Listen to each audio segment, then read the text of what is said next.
የሚል ቃል እኮ የለውም። ሙስሊም የሚል ቃል ከቁርአን በፊት ብታመጣልኝ ይሄ ሁሉ እንትን አልነበረውም። ትሰልማለህ? ሙስሊም የሚለውን ቃል ከቁርአን በፊት ላምጣለህ? ከቁርአን በፊት እንደነበረ ከገዛ መጽሐፍህ ላምጣለህ? አምጣልኝ እስቲ። በጣም ጥሩ ና። ሙስሊም የሚለውን ቃል ካመጣን እስልምና ሊቀበል ነው ሰው። ከየት? ከገዛ መጽሐፍ። በጣም ጥሩ ና። ብሉይ ኪዳን በምን ቋንቋ ነበር የተጻፈው? ሂብሪው። በሂብሩ ነው የተጻፈው። በጣም ጎበዝ ልጅ። እሺ፣ በሂብሩ ነው የተጻፈው። ዋው! ቁርአን ሙስሊም የሚለውን ቃል ልታመጣልኝ ነው? አዎ፣ ሙስሊም የሚለውን ቃል ላመጣልህ ነው። በመጀመሪያዋ ኢዮብ 22:21ን እንመልከተው።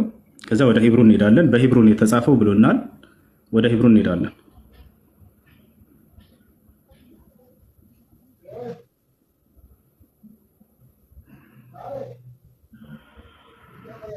እሺ ምን ያለ እዚህ ጋር መጽሐፈ ኢዮብ አይደለ? ኢዮብ 22 ምዕራፍ 22 ቁጥር 21 ላይ እንሄድ። ቁጥር መጀመሪያ ግን ትቀበሏለህ? ይህ መጽሐፍ ስለመቀበል ሳይሆን ለአንተ ማስረጃ አምጣልኝ ከመጽሐፊ ብለህ ነው አይደለ? ሙስሊም እንደነበሩ ነብያቶች ወይም አይ ችግር የለውም እንትን አትበላይ ላሳየህ ነው። ስለዚህ ኢዮብ 22 ተቀበለው ብዬ ነው። እሺ ኢዮብ 22:21 ምን ይላል? ቀጥል። ኢዮብ 22:21 ምን ይላል? ለእግዚአብሔር ተገዛ። ለእግዚአብሔር መገዛት ማለት ምን ማለት ነው የሚለውን አሁን ቀጥታ በሂብሩ ነው የተጻፈው ብሎናል መጽሐፍ ቅዱስ። በሂብሩ ይህን ምዕራፍና ቁጥር ይዘን እንሄዳለን። በዕብራይስጡ ላይ እንሂድ። በዕብራይስጡ ላይ እንሂድ። ኢዮብ 22:1 አንዴ ምዕራፍና ቁጥሩን ጻፉት እንዳንረሳው ልጆች። ኦኬ ሂብሩ እዚህ ጋር እንግባ።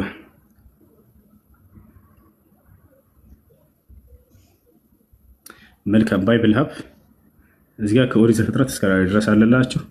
እኛ ምን ገባየት ነው? ኢዮብ ላይ ነው። ጆብ ያውን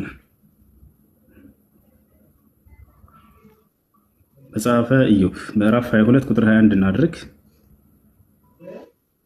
ምዕራፍ 22 ቁጥር 21 ለእግዚአብሔር ተገዙ ይላል። እግዚአብሔር መገዛት ማለት ምን ማለት ነው? የሂብሩ ቃል ይፍታል። ይሄ መጽሐፈ ኢዮብ ምዕራፍ 22 ቁጥር 21 ነው። ቀይሬ ላሳያቸው፣ ወደ አማርኛ እንቀይረው።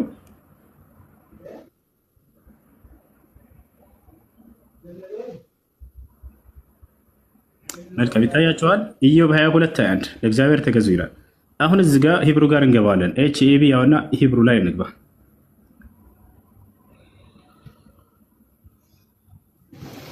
ወደ አማርኛ እንቀይረው።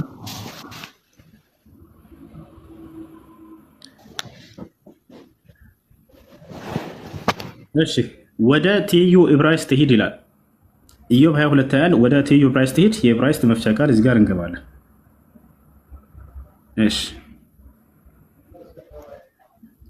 መልካም። አሁን ስልክ ልትወጣ ነው እንዴ? ብዙ ሄድክ እኮ።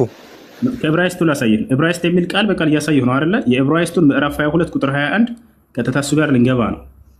አሁን ጨርሰናል። ለዚህ ጋር ወደ አማርኛ እንቀይረው። እግዚአብሔር መገዛት ማለት ምን ማለት ነው? ለእግዚአብሔር መገዛት ምን ማለት ነው ይለናል። እቺ ቃል ምን ትላለች? አንብባት። ሙስሊም ቀጥል እስኪ። ሙስሊም ልጅ ምን ማለት ነው? ለእግዚአብሔር መገዛት ያው ቃል በቃል ለእግዚአብሔር መገዛት ምን ማለት ነው? ሙስሊም ማለት ነው ብሎ አስቀምጦታል። ጌታ እሺ ቀጥል። ጌታ ዘመንህን ይባርከው። ሙስሊም ሁኑ ሲባሉ ቀጥታ ለእግዚአብሔር ተገዙ ሲባሉ ሙስሊም ሁኑ ማለት ነበር። ሙስሊም ለመሆን ምን ማድረግ አለብኝ? ለእግዚአብሔር ተገዛ። ያው ቃል በቃል አረብኛውን ቃል በልልኝ እስቲ። ያው ለእግዚአብሔር መገዛት ማለት ነው ሙስሊም ብሎ ቃል በቃል ተረጋጋ። ሙስሊም አትቸኮይ፣ ተረጋጋ። ምን ብሎ ነበር? ሙስሊም የሚለውን ቃል አምጣልኝ ከቁርአን በፊት። ለዚያውም ያው ነብያቶች ለእግዚአብሔር ተገዙ ሲባሉ ለአንድ አምላክ መገዛት ማለት ሙስሊም ማለት ነው የሚል ቃል በቃል መጣሁልህ። የጌታ ሰው ይሄ ቃል ሌላ ልጨምርልህና ሌላ ሰርፕራይዝ ላሳይህ። ይሄ ቃል ምን ይላል? እዚያው ላይ እስልምና ምን ማለት ነው? ለእግዚአብሔር መገዛት ማለት ነው ብሎ ቃል በቃል አስቀምጦታል። እስልምና በገዛ መጽሐፋችሁ እምነታቸውን እንሰብካቸዋለን ቅዱሳኖች፣ በገዛ መጽሐፋችሁ። ከዚህ በኋላ ምን ይሆንላቸው? አይ ወደ አማርኛ ቀይሮት ነው ልትሉ ትችላላችሁ። ወደ አማርኛ ቀይሮት ነው እንጂ በእንግሊዝኛ ላይ የለም። እዚያው ላይ የትም ሳንሄድ በእንግሊዝኛ እናሳያችሁ። እዚያው ላይ የትም ሳንሄድ ቅዱሳኖች፣ ይሄ ቃል ምን ይላል? ይሄ ቃል ሙስሊም ያ ዐለይሂ ሰላም ጊዜ ብቻ የመጣ ሳይሆን ቀደምት ነቢያት ሁሉ የታዘዙበት ነው። ለአንዱ አምላክ ተገዙ ሲባሉ ጊዜ ሙስሊም ሆኑ እየተባሉ ነበር። ለአንድ አምላክ መገዛት ማለት ሙስሊም መሆን ማለት ነው የምንለው ለዚህ ነው። በመጽሐፋቸው ላይ በገዛ መጽሐፋቸው ላይ ነቢያቶች ለአንድ አምላክ ተገዙ ሲባሉ ጊዜ ሙስሊም ሆኑ እየተባሉ ነበር። ለአንድ አምላክ ይገዙ ነበር። አሁን ሌላ ሰርፕራይዝ ላደርጋቸው ነው። ኢየሱስ ራሱ ሙስሊም ነበር።